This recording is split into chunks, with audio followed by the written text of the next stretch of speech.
Hello, hello. Okay. Welcome, everybody. Thank you very much for attending the session today. We're going to talk about a very important topic about the role of economic, social, and cultural rights in post-conflict early recovery efforts in occupied Palestine areas and in Lebanon. Just before we begin, I would like to point out that we do have people taking pictures from our organizations, and we would like you to please abstain from taking your own pictures or videos. We have an Arabic translation on channel 4, so you can, channel 3, so if that is needed, you can dial in channel 3. And the last point, we are going to do a round of questions at the end, so please save up your questions, and due to time constraints, we will not having any comments in between, but only questions at the end. So yes. Okay, so the topic that we're going to talk about today is quite important because it's usually neglected. Often people might focus more on political rights or things like this, but especially in reconstruction after conflicts, economic, social, and cultural rights are very important. And we've invited 3 speakers today to tell us more about those rights. We have Sarah Tayara, we have Shahd Sataria, and we have Layl to my right. Yes. Sarah has studied law, philosophy, economy, and politics. She's from Syria and thus has influenced her interests in humanitarian or international law. She's working as a lawyer in London, but she also has experiences with humanitarian organizations here in Geneva, as well as in Syria. Then we have Luna, who's studying here in Geneva, international relations, and you are a Palestinian, and you come from Haifa, and you have worked with the Jaffa organization, and you're going to tell us about the psychological effects and aspects of the situation, and the guarantee of security after the war and other related issues. And then we have Shahd, who is a human rights advocate from Palestine, a program officer at the Palestinian Working Women's Society for Development. And you're going to tell us some first-hand stories from the ground. You're going to tie it all together in the end and going to give us some real experiences. So please, Sarah, start and tell us about children, the role of education in reconstruction efforts and other related issues. So, I think my microphone isn't working.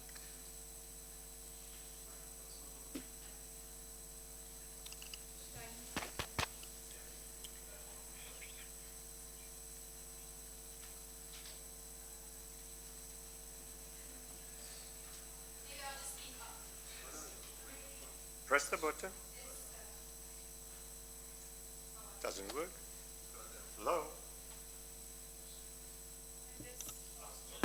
Now it's working. Now it's working? Yeah. Thank you, Julius. When I was preparing for today, I wondered how the best way to start may be. I thought, should I start with transitional justice frameworks, or should I set out what post-conflict transitions have looked like in the past? And while both of these would have been fair approaches, they would have been out of touch with the current state of the world in the Middle East, and particularly as we look to Gaza, we look to Lebanon, we look to Syria. The reality of those countries is currently one of conflict. And as we speak, the situation is only deteriorating. Even though there are rules of war which are supposed to minimize the impact of war on civilians, and which are codified across several parts of international humanitarian law, civilians continue to be the ones who pay the price of war. In Syria, over 600,000 people have been killed, and more than 12 million have been displaced. Civilians continue to be killed by strikes on civilian infrastructure. In Gaza, the death toll is over 40,000 in just under a year, with 2 million internally displaced. In Lebanon, over 1,000 civilians have lost their lives in the course of less than 2 weeks. Again, thousands have been injured, 1 million have been displaced, and as we speak, more are running for their lives. And the list unfortunately goes on. And you may all be thinking, why in a discussion that's supposed to focus on transitions from conflict to peace have I started by listing all the conflict zones? Is the rest of my speaking time just going to continue down the same pessimistic trajectory? I can assure you it's not. But as conflicts go on, civilians turn into numbers or statistics, often without any sufficient acknowledgement of their identity. So I want to start by acknowledging that it's the child, the woman, the doctor, the journalist, it's the elderly. It's these people who are paying the price of the conflict in Syria, in Lebanon, in Gaza. And even though a transition away from conflict currently seems so far from the table in these countries, I really hope that soon it will be. And when that time comes, the facts and lived experiences of those people must be at the heart of the transitional recovery process, because only then can we begin to develop pragmatic, human rights-based policy tools which create tangible and transformational impact for those communities and people on the ground, which is rooted in the reality of the conflicts that they have experienced. So my tone isn't one of pessimism. It's one of recognition that we can't hope for long-term stability, irrespective of how many theories and frameworks we implement and discuss, if we don't tailor those frameworks to the impact of conflict on civilians. So my colleagues Luna and Shahd will focus on the situation in Palestine, and I want to touch upon Syria and Lebanon, using my own experiences with refugees on the ground to show how refugee experience should guide the process. And of course, all of these conflicts are interrelated. Transition from conflict to peace is a complex process. But I think that in the case of most conflicts, and particularly in the case of Gaza, of Syria, of Lebanon, the transition should be viewed through a child-focused lens, rooted in the promotion of child development. This is for three main reasons. First, the reality of conflict is that they disproportionately impact children. The absence of effective, if any, state institutions, both during the conflict and in the short-term period afterwards, hampers their future prospects. This is something that I truly felt when I worked with Syrian refugees in Turkey. Every single child left their mark on me. But one child that I will never forget is Fatima. Fatima's story is harrowing. She was only 14 years old when she was at her school in Idlib, when it was targeted with cluster bombs. Her school was demolished. She was paralyzed from the waist down. Her friends were killed. Fatima couldn't receive the proper medical care that she needed in Syria and to Turkey. By no choice of her own, it took only a few seconds for Fatima's entire identity to change, from a child playing in school to a refugee, to someone who was disabled, to someone who had to flee her country, who had lost her friends, to someone who had been ripped away from education. And I really wish that Fatima's story was unique, but it's not. In Syria, UNICEF estimate that 2.4 million children are out of school. 7,000 schools have been destroyed or damaged. 6 million children are displaced. The children of Lebanon are experiencing similar circumstances. Over the course of just 2 weeks, 300 schools and nurseries in Lebanon have been converted into shelters. The purpose of those schools has changed from somewhere of hope, somewhere of aspiration, to somewhere where people are just hoping they can survive. Of course, it's not those numbers which should convince us to start prioritizing children in conflict zones. But the numbers are truly staggering. Just on Tuesday this week, I spoke to an NGO working on the ground in Tripoli, Lebanon. They told me that the children of Lebanon are fleeing the south. They're filling the streets without shoes or even socks on their feet. And given that children represent the future, it's clear that neither Syria, nor Lebanon, nor Gaza can transit into more stable, resilient societies without addressing what experiences they've been through throughout the war.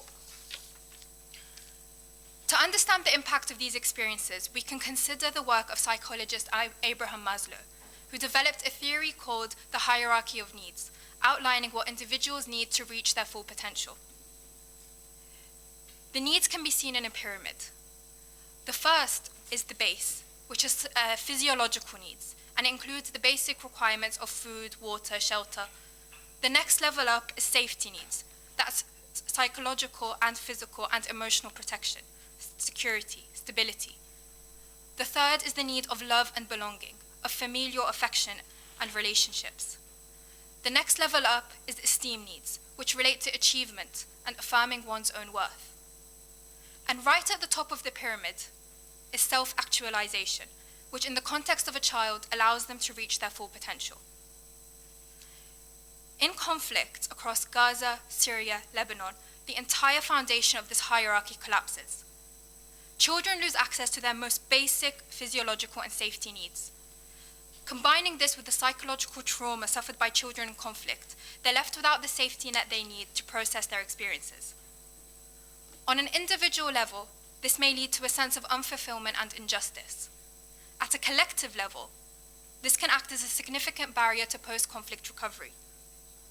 By their very nature, children are impressionable. Those who have only ever known violence may come to see it as normal, or they may see it as the only way they can survive or assert control. Children who have experienced severe levels of injustice and oppression are vulnerable to being exploited by violent conflict groups. Having experienced loss of family and with the toxic environment of war and conflict surrounding them, they may feel this is the only way they have forward.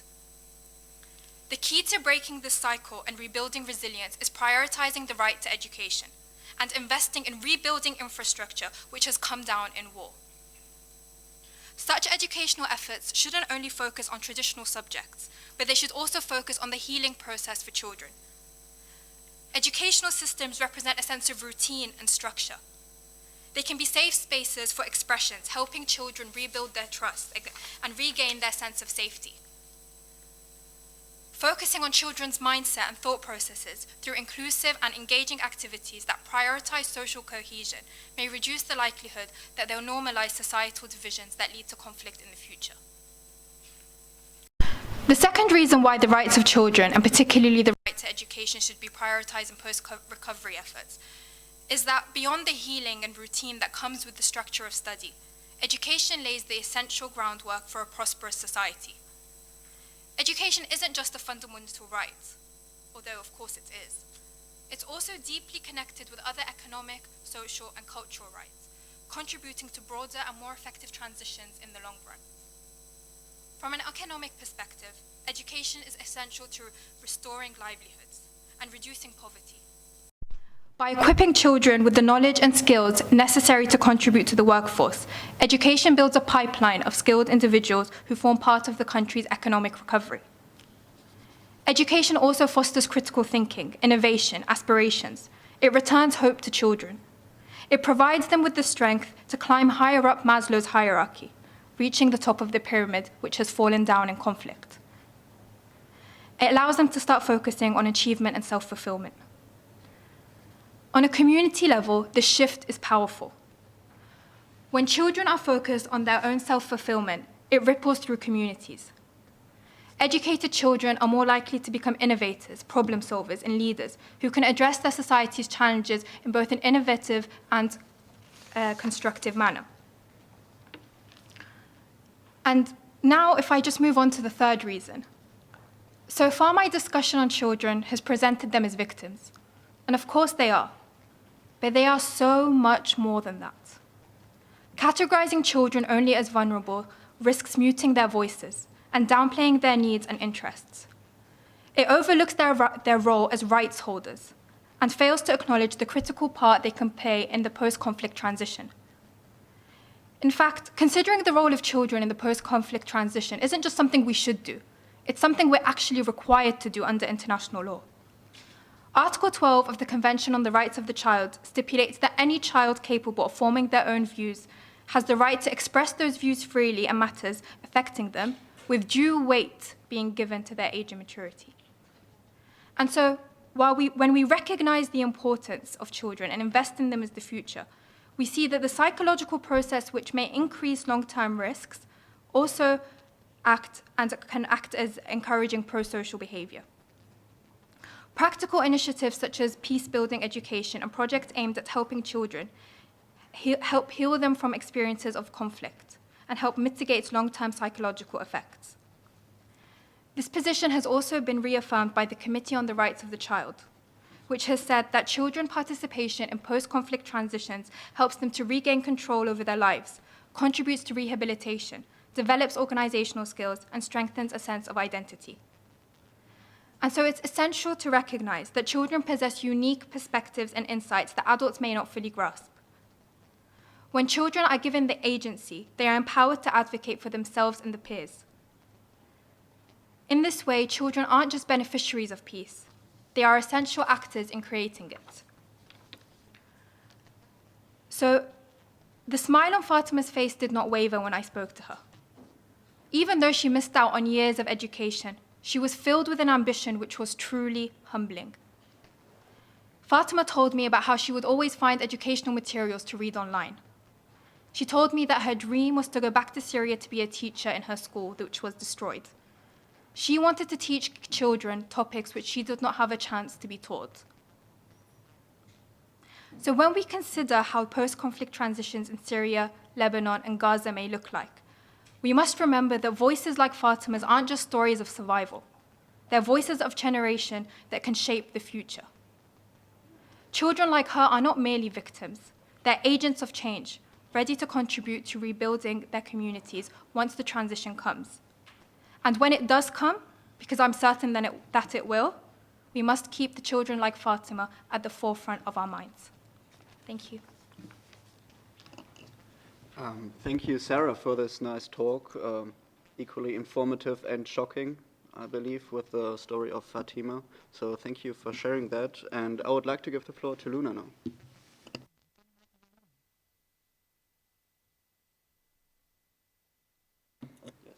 Okay.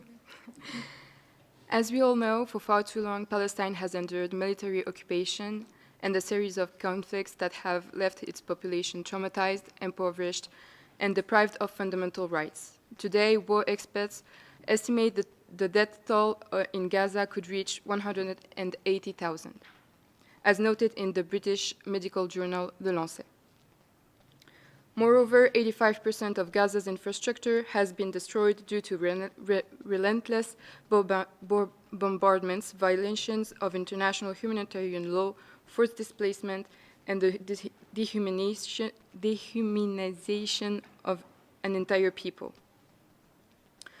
Post-war Palestine will require more than just material reconstruction. It necessitates the rebuilding of lives, minds, and systems that will enable Palestinians to regain their dignity and sovereignty. This comprehensive recovery must include psychological support, financial aid, food security, and stability. These aspects are interconnected and cannot function on their own. The psychological impact of prolonged conflict on the Palestinian people is profound, affecting generations from children to elderly. Many women have become widows, and far too many children have lost their parents, leading to widespread trauma. Terrifying images of violence and destruction are imprinted into the minds of those who have lived through this genocide. Addressing these psychological needs starts with a recognition of the genocide experienced by the Palestinian people, acknowledging their historical context and suffering caused by military actions is vital for healing. This recognition must extend to the countries that have played a role in perpetuating the violence, including those that provide military and financial support to Israel. For true healing to occur, these nations must confront their complicity in the ongoing conflict. The work of South Africa's Truth and Reconciliation Commission after apartheid provides a pertinent example. It demonstrated that confronting past atrocities is crucial for national healing. The Truth and Reconciliation Commission was created to investigate gross human rights violations that were perpetrated during the period of the apartheid regime from 1960 to 1994. Including abductions, killings, torture. Its mandate covered both violation by both the state and the liberation movements and allow the Commission to hold special hearings focused on specific sectors, institutions, and individuals. Similarly, Palestine needs a platform for its own people to recount their stories, share their pain, and achieve recognition for their suffering. This acknowledgement is essential not only for individual healing, but also for restoring collective dignity. Establishing large-scale psychological support programs in Palestine is imperative. Collaborations between international organizations and local Palestinian psychologists can create effective interventions and aimed at addressing war trauma. The goal must provide direct support to victims of violence while strengthening local capacity in the long term, training mental health professionals, and creating reception centers across the territory can serve multiple purposes. These facilities could offer therapy while also serving as safe spaces for dialogue, social reconstruction, and collective recovery. The path to psychological recovery also requires the destruction of stereotypes and the harmful narratives propagated by Western media. Often, media representations can perpetuate negative stereotypes and further marginalize vulnerable populations. In the case of Palestine, the portrayal of Palestinians in the media can exacerbate trauma by reinforcing narratives that dehumanize them. To combat this, it is crucial to promote accurate representations of the Palestinian experience, emphasizing their resilience, humanity, and right to exist. Advocacy for more balanced media coverage and the involvement of Palestinian voices in storytelling can help shift public perception and contribute to healing. Despite the urgent need for psychological support, several challenges will be faced. Many individuals may be reluctant to seek help due to stigma, fear, or mistrust of external organizations. Additionally, the overwhelming scale of trauma may lead to feelings of hopelessness, making it difficult for individuals to engage with recovery efforts. To overcome these challenges, several solutions can be proposed. First, awareness campaign can help destigmatize mental health issues, encouraging individuals to seek support without fear of judgment. Using local leaders and trusted community figures can facilitate this process. The financial reconstruction of Palestine must go beyond traditional humanitarian aid. It should actively involve those countries that have historically contributed to the conflict or supported Israel. These countries must be held accountable for their actions and contributions to the systemic issues faced by Palestinians today. Their financial support should be seen as a moral and legal obligation, given their complicity in violating international law and United Nations resolutions. They have a responsibility to contribute to the rebuilding of destroyed infrastructures such as homes, schools, hospitals, and supporting the victims of this long-standing genocide. By acknowledging this responsibility, these nations can help facilitate a more just and equitable recovery for Palestine. The blockade of Gaza and West Bank restrictions have severely limited Palestine's capacity to sustain itself, creating extreme dependence on external aid. Regaining food and commercial autonomy is crucial for Palestine's future, which requires lifting the blockades and opening border crossings currently controlled by Israel. Establishing a seaport under Palestinian management would provide direct access to international trade, a fundamental right tied to self-determination as stated in Article 1 of the International Convention on Economic, Social, and Cultural Rights. For Palestine, this means controlling its trade, resources, and economic destiny. Living under occupation and uncertainty deeply impacts mental health, leading to feelings of helplessness and despair. Economic autonomy can help rebuild the Palestinian identity, empowering individuals to contribute positively to their communities and society. When people can provide for their families and engage in meaningful work, it directly improves their well-being. Addressing the root causes of economic dependence, such as the blockade, helps break the cycle of violence and despair. Despite the need for financial help, challenges may hinder progress. Advocacy campaigns raising awareness of Palestinians' human rights situation can rally public opinion. Engaging civil society organizations and NGOs can also put pressure on governments to take actions. International bodies, such as the United Nations, must hold countries accountable and promote resolutions for financial contributions to reconstruction.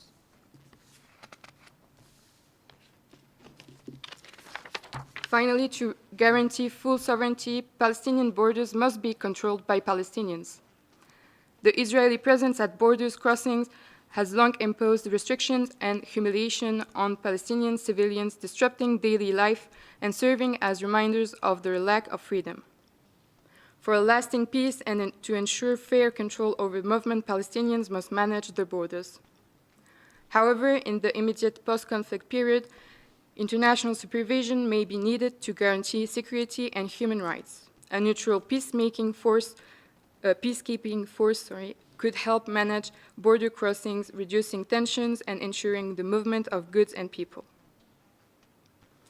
The Palestinian people, like any other sovereign nation, have the right to defend themselves and their territory.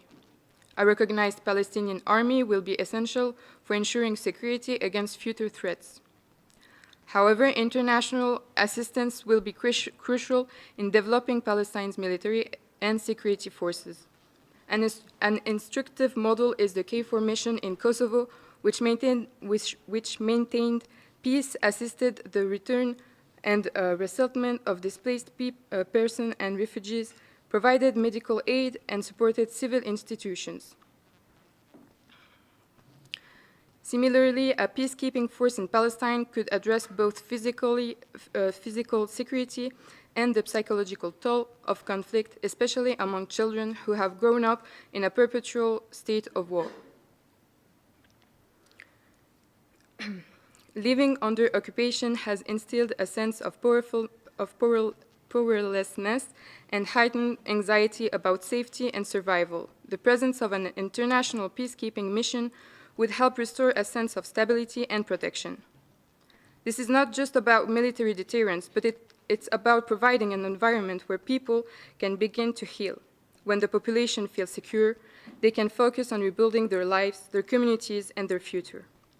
This was a key outcome in Kosovo, where KFOR helped create a climate of security that allowed civil society to re-emerge, people to return home, and political process to resume. In Palestine, this could translate into a psychological relief that enables social reconstruction and healing after years of continuous trauma. Moreover, such a force would contribute to enforcing international agreements, holding all parties accountable for respecting human rights, and ensuring that borders are secure yet open for the free movement of people and goods, which is crucial for economic recovery.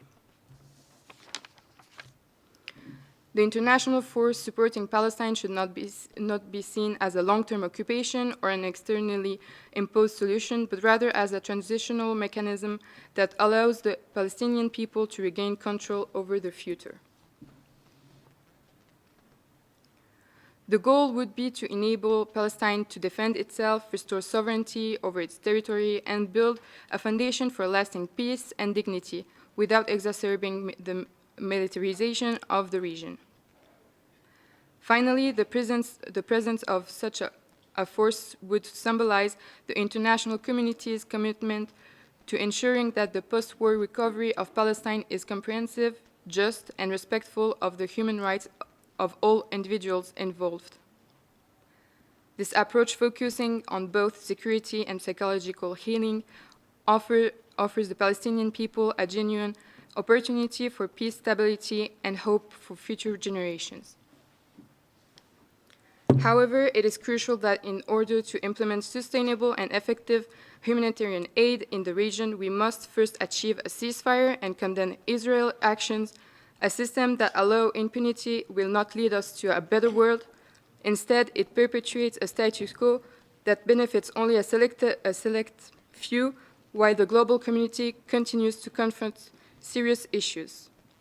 Thank you. Thank you very much, Luna, for raising these practical demands, very straightforward, and also approaches to a solution, and also for giving us these examples of South Africa and Kosovo, so it has been done in the past.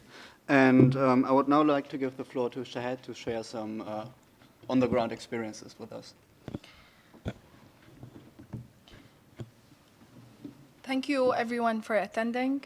Today, I'm here before you not just as a representative for the Palestinian Working Women's Society for Development, the organization I'm working for, but as a voice for the countless women and families suffering in Gaza and the West Bank.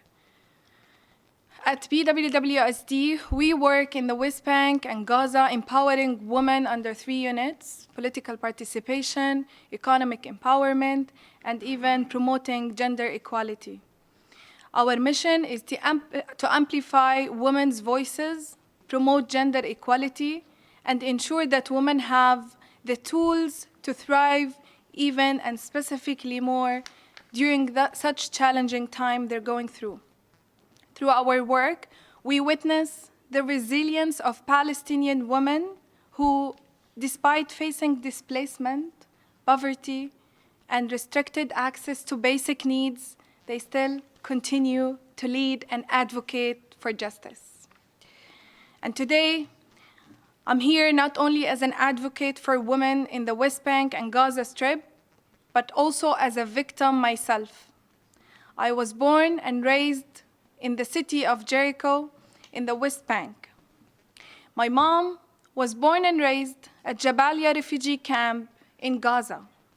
My dad was a refugee born and raised in Ramallah. So I have a whole family from my mom's side in Gaza. But guess what? Last time I was there in Gaza was when I was 9 years old. Although it's only 1.5 hours away from Jericho. And this is because I can't have the permit from the Israelis. Although I have the family, I'm still denied the access and the permit. I have some of the most treasured memories from Gaza, filled with love, joy, and hope. I remember the blue sea and the blue sky in Gaza and the sunny days there. Despite the hardship, the people of Gaza are incredibly positive, always finding ways to celebrate life. I remember our gatherings at my grandmother's house, Fatima, Sitti Fatima.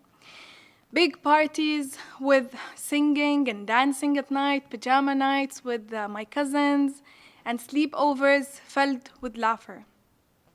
We would have breakfast and dinner all together because usually when we visit, we only have a permit for a week only. So we need to see the whole family in a week. So we go for breakfast, brunch, lunch. You know, Palestinians, they love hospitality. I also recall sitting outside with my grandmother in front of her house. And you know, in refugee camps, they're so crowded and it's like wall to wall. So I remember sitting with my grandmother, simply enjoying others' company where all the neighbors will come out and I watched the streets. It was so strange for me because the situation in Gaza is not the same as in the West Bank. So it was also a new scene for me. One of the best memories is our family trips to the sea because we don't have access to the sea in the West Bank. So that was a great chance when we get to visit Gaza. We would spend the day swimming in the waves, eating freshly grilled seafood. These moments, though simple, are filled with love and connection, reminding me that even in the most difficult circumstances, there is room for joy and hope.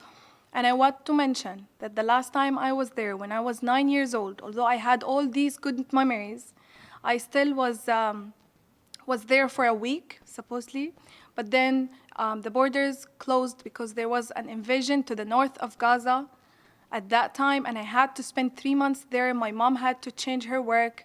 My siblings and I needed to attend school there for like the first semester of the year. So it did not start on October the 7th. It's been there, and it's part of my identity as someone who's half from Gaza, half from the West Bank. Unfortunately, I want to mention something before mentioning what I have planned to say, that growing up, I wanted to study international law and human rights because I wanted to work with international NGOs, because this way I can have the permit and the access to visit Gaza and then get to see my family. And it worked. Last year, I started with the PWWSD. Although it's not an international NGO, but we have an office in Gaza, and we were able sometimes to visit. I was not. I did not get the chance, because 3 months after I started working with PWWSD with all excitement that I'm gonna visit Gaza, the war started. Even worse, my grandma's house was bombed in November 2023, and my uncle's house, just right next to her, was completely destroyed. Now I want you to imagine with me the building and the scene. It's a building of 4 levels and 8 apartments. We lost in this building 26 family members, 24 were women and children. 26 family members, and 24 of them were women and children. So many of those who we lost, I don't know their faces, because I never got the chance to see them. Let me call their names, if you allow me, in honor of their memory. It's my uncle Saad and his wife Samiha. My cousin Mu'taz was able to survive luckily, but he lost his wife Rawiya, his child Jasir, and his other child Muhammad. My cousin Mu'taz, I love him the most. He has 2 of his kids, Saad and Basil. Saad and Basil, they're my age. So they got married, and they have children just as I have, my daughters Zaina and Ayla. But guess what? Saad survived, but he lost his wife Marwa, Mais al-Mu'taz. Basil survived, but he lost his wife Safa and his children Izz and Sila. I lost my cousin Muhammad. I remember him. He was a very peaceful man, always smiling. We lost Muhammad, Sahira, his wife, and their children, Islam, Rima, Saad. Rama and Hamza, they're too little, under 5. They were at their other grandma's house, so they survived. But their mom, dad, and other siblings, and even like the whole family, did not make it. So they're now facing this world alone. We lost Fida and Aisha. Fida, she's the wife of my cousin Mus'ab. Mus'ab survived, and Fida lost it, and their daughter Aisha lost it, but we have 3 boys survived. One lost his limb, now he's in Qatar. Another with a severe injury in his skull, now in Turkey. And the 3rd one is stuck in Gaza, again with no support. And he lost his speech ability to talk. I'm not done yet, unfortunately. My cousin Suhaib survived, but we lost his wife Wala and their children Yahya, Ahd, Saad. My cousin Ibrahim survived, and we lost his wife Hiba and his child Yahya. And by the way, Ibrahim, he's my age. So I remember them as children. And also another woman, she's from the family. She's the aunt for my cousin. Her name is Firial, and her granddaughter. We lost them with this bombing. because she was coming from the very north side in Gaza, thinking that she's gonna be okay in Jabalia. And this is only one story, one situation in Gaza, one bombing in Gaza. Imagine for the rest. I want you to imagine this with me and think how family dynamics are shattered and how this is gonna be affecting us for generations. In addition, hundreds of families erased from the civil registry completely. This tragedy underscores the devastating toll of the genocide in Gaza. And with heavy heart, this is now happening in the West Bank, not only in Gaza. Because last night, there was a bombing in Tulkarem refugee camp. We still don't have the exact number because they're still dealing with the bombing, but so far there are 90 martyrs. And there was one family wiped out of the civil registry. And allow me to call her name Saja Khrewish, her husband Mahmoud, and they lost Karam and Sham. That's in the West Bank, and this is the first time such a bombing happening since 2000, in 24 years. So this is an escalation.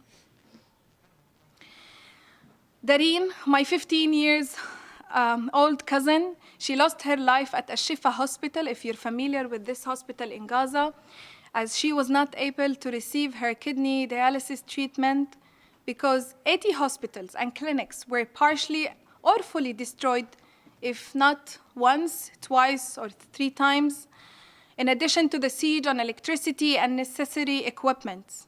It is disappointing that all of this happening and the world is still watching this streamed live on TV without any action to end the war.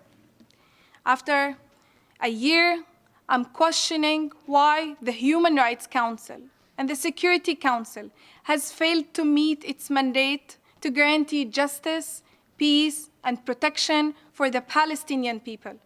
What are we waiting for? What is more than what's happening is worth triggering the force of power of these international bodies? If not now, then when? When I think about Dareen, I can't help but wonder how many other individuals are silently fighting for medical care, like pregnant women without proper services, those who are delivering their babies with C-section without anesthesia, and starving breastfeeding moms. And when I say starving, I mean it. Do you know the percentage of women experiencing miscarriages in Gaza have increased 300% since the beginning of the genocide in Gaza due to stress, starvation, hardship of displacement, destroyed infrastructure, and the absence of any kind of transportation, proper transportation? At PWWSD, my supervisor was displaced from the city of Gaza to Khan Yunis first, then to Rafah. Now she's in Deir al-Balah and she's in danger, but she's not able to find a place to move again. In Khan Yunis, this was her first time ever to be in a tent. And she was always telling me how hard this was.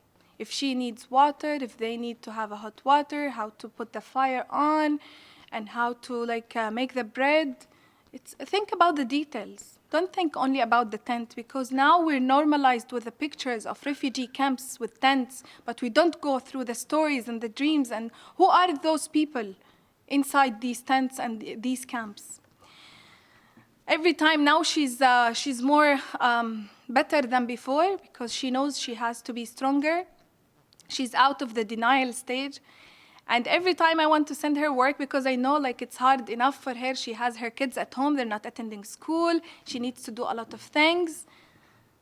But when I tell her, I don't want to take a lot of your time, if we can do this and that, she keeps telling me, Shahd, please send me work. This is what reminds me of who I am. This is how I can remember after a year who I am. And I keep hearing this from other counselors, who are sometimes, if you don't have the funds to help them, guarantee a career to go for providing first aid mental health, they tell me, please, can we use the vest to do volunteering? Just because they want to remember who they are, so they can have hope for the future. Imagine waking up every day unsure if your clothes will last for a week later. Families are sharing even slippers.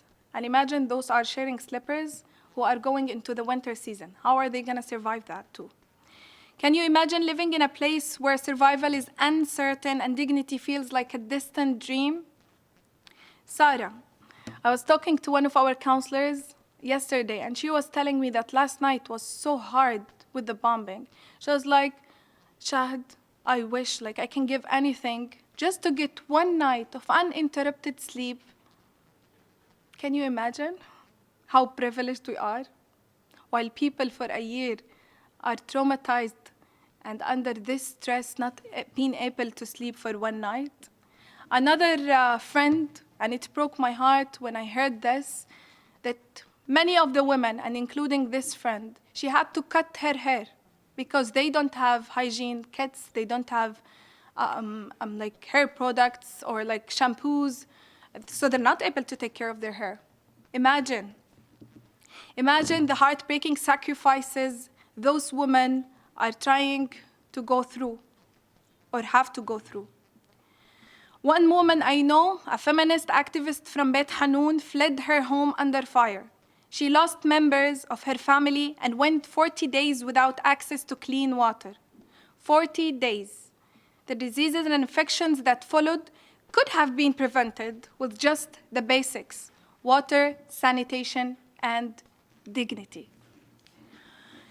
We must remember that behind each number is a story, a family, a future in danger. The voices of these women and children need to be heard, and it's our responsibility to make sure that they're not forgotten in the chaos of the conflict. Together, let's stand up for their rights and dignity. As I share these stories, I urge you to remember that these women are not just victims. They are resilient souls fighting for their families and communities. They deserve our support and recognition. Their voices must be amplified, especially in discussions about peace and security. When we empower women, we lay the groundwork for lasting change in our society. Today, as I pass these stories to you, I have all hope that you will take the responsibility to amplify their voices and stories just like I did. And allow me just to say that no gender justice without justice for women and girls in Gaza and the West Bank. And this is why I stand here. I'm not standing just in grief, but in anger and determination. The situation in Gaza extends beyond local boundaries. It's a global issue. The ongoing genocide affects not just Gaza, but resonates worldwide, and we can see now in Beirut, for example, including also places like here in Geneva and even in New York. Despite the ongoing global efforts to end colonial regimes, Israel's actions are reviving these oppressive systems. As we gather here today, I urge you to consider what more can be done. The Security Council has failed to meet its mandate to guarantee justice, peace, and protection for the Palestinian people. We must demand action, not just word. They must compel Israel to abide by International Court of Justice resolutions to end the war and to allow humanitarian and medical aid for people in Gaza. We cannot afford to wait. Gaza cannot afford to wait. I will ask you to raise your voice and demand action and to be voice for the voiceless. Thank you.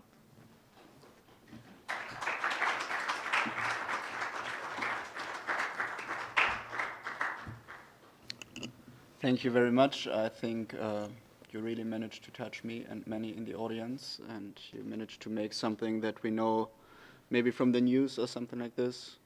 You managed to make it a lot more closely felt to us. Thank you for this great contribution. And with that, we would like to open the floor to any questions within the audience.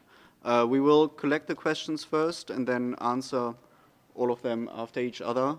So, yes, please. Thank you very much. I not to ask a question, but I would like to make a comment all the problem of ongoing Palestinian issue is originated from a legal error. Please, error we want to make questions only because we have but some this is the urgent... important point, Please, because please there is raise a question. legal error in a UN Please, if security... you don't have a question, please abstain. Okay. So, any questions? Yes, please. صباح الخير. Good afternoon. I have a question.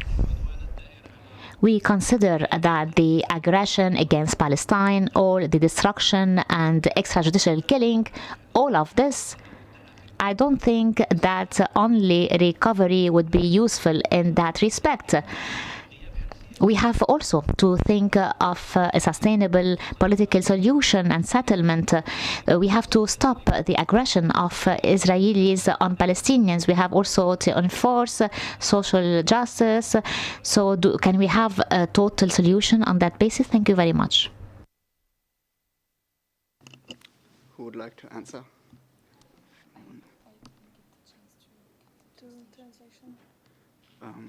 Did you understand? Without the translation. Could you maybe, yes, I think we had some issues with the translation right here, so our speakers didn't necessarily catch it, but maybe we can hear from the delegate from Palestine. Thank you so much for having this important event, and thank you for the brave voices that are here to raise concern on the double standard and selective approach to human rights and racist application of international law and impunity and absence of accountability.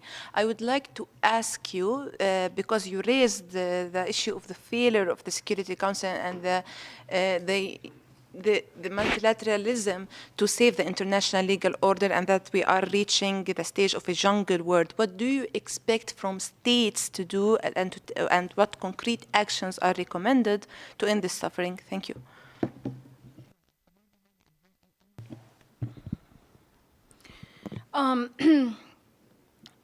From the people to push for on their states, and if from the states, of course, to keep advocating for Palestine, because with their allies, for example, whether it's regional or international missions or states, let's say, to be honest, I'm very disappointed.